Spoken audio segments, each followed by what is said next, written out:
Hello दोस्तों, good morning.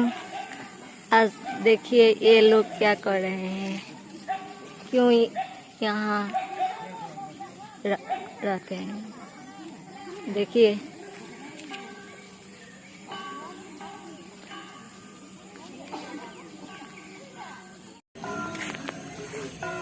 Hello friends, good morning. देखिए आज ये भांते लोग बौद्ध मंदिर में रहने वाले भिक्षुक क्या कर रहे हैं। रातिपुৱা 5 বাজিছে।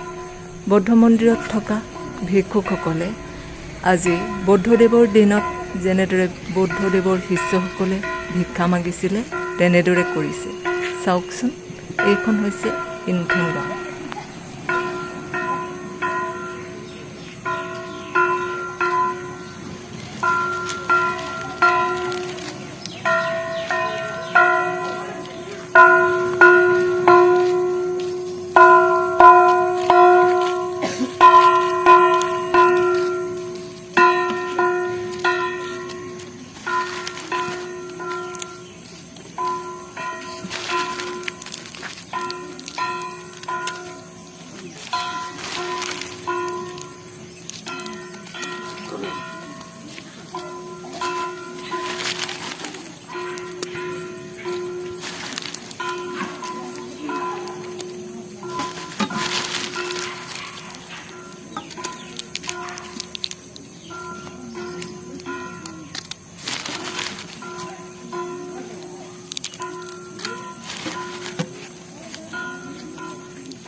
Galing.